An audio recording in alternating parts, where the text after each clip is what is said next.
கரூர்ல தரமான சம்பவம் நடந்திருக்கு. என்னன்னு கேக்குறீங்களா? 1 லட்சம் சேர் போட்டு கிரவுண்டுக்கு வெளியே 1.5 லட்சம் பேரு தமிழ்நாட்டை தலப்புணிய விட மாட்டோம். கரூர்ல ஒரு தரமான சம்பவம் நடந்திருக்கு. என்னன்னு கேக்குறீங்க? 1 லட்சம் சேர் போட்டோம் இடமே இல்லாம 1.5 லட்சம் பேர் வெளியே நின்று தமிழ்நாடு.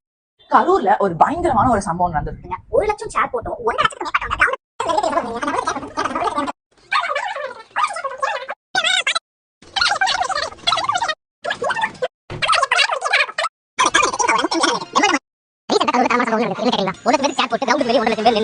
இந்த ரீல்ஸ் வந்து பார்த்துருப்பீங்கன்னு நினைக்கிறேன். நானும் இப்போதாங்க வந்து பார்த்தேன். ரீசனாக வந்து டிஎம்கே வந்து பார்த்தீங்கன்னா கரூரில் வந்துட்டு ஒரு பொதுக்கூட்டம் வந்து நடத்தினாங்க. அந்த கூட்டத்தில் வந்து பார்த்தீங்கன்னா 1 லட்சம் சேர் வந்து போட்டாங்களாம். 1.5 லட்சம் பேர் வந்து வெளில நின்றுட்டு இருந்தாங்களாம். இன்ஃப்ளூயன்ஸ்லாம் வந்து தீட்டின்னு இருக்கானுங்க. செந்தில் பாலாஜி அவர்கள் தலைமையில் வந்து பார்த்தீங்கன்னா இந்த கூட்டம் வந்து கூட்டப்பட்டது.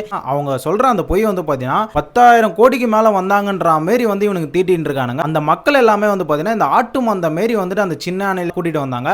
அதுவும் முக்கியமாக வந்து பார்த்தீங்கன்னா எங்க வந்துட்டு ஃபர்ஸ்டே வந்து காசு கொடுத்தா இவங்களாம் வந்து கலைஞ்சு போயிடுவாங்களோன்ட்டுன்னு அந்த இடத்துல வந்து பார்த்தீங்கன்னா எண்டில் தான் வந்து காசே வந்து கொடுத்துருக்காங்க. எங்களோட கூட்டத்தில் வந்து பார்த்தீங்கன்னா எல்லாருமே வந்து நாகரிகமான உள்ளவங்க, சேர்லாம் வந்து உடைக்க மாட்டாங்க, அவங்க வந்தாங்களா அவங்க பாட்டு வந்து கம்முன்னு போயிடுவாங்க அப்படின்னு சொல்லிட்டு நிறைய பேர் தீட்டிட்டு இருந்தாங்க. உடன்பிறப்புகளாம் வந்து டிவிக்கு எப்போ வந்து கட்சி ஆரம்பிச்சு அவங்க மாநாடு ஸ்டார்ட் பண்ணி அதில் கூட்டத்தை வந்து காமிச்சாங்களோ இவங்க பண்ற எல்லாமே வந்து நாங்களும் வந்து உங்களுக்கு நிகராக வந்துட்டு கூட்டத்தை காமிப்போண்டா அப்படின்ற மாதிரி தான் வந்து பண்ணிட்டு இருக்காங்க. இதுக்கு எக்ஸாம்பிளா சொல்ல போனா வந்து பார்த்தீங்கன்னா லாஸ்ட் கிருஷ்ணகிரியில் வந்துட்டு நம்ம முதலமைச்சர் வந்து ஒரு ஈவெண்ட்டுக்கு வந்து போறாரு. வேன்ல வந்து மக்களை தாண்டும் போது வந்து பார்த்தீங்கன்னா எப்படா வந்துட்டு முதலமைச்சர் நம்மளை தாண்டி போவார், எப்படா நம்ம இங்கே வந்து இன்னைய காலி பண்ணுவோம் அப்படின்ற மாதிரி தான் இவர் போறாரு. பின்னாடி வந்து பார்த்தீங்கன்னா மக்கள் சாரியா வந்து வீட்டுக்கு கிளம்பி போடுறாங்க. இதே கரூரில் வந்து நம்ம முதலமைச்சர் வந்து பார்த்தீங்கன்னா செந்தில் பாலாஜி அவர்களை வந்துட்டு கழுவி ஊத்துன தருணம் வந்து உண்டு. ஆனால் இந்த கரூரில் இப்போ வந்து பார்த்தீங்கன்னா செந்தில் பாலாஜி வந்து புகழ்ந்து தள்ளிட்டு இருக்காரு. இதுக்காக ஏன் கீழே வந்து கமெண்ட் பண்ணுங்க.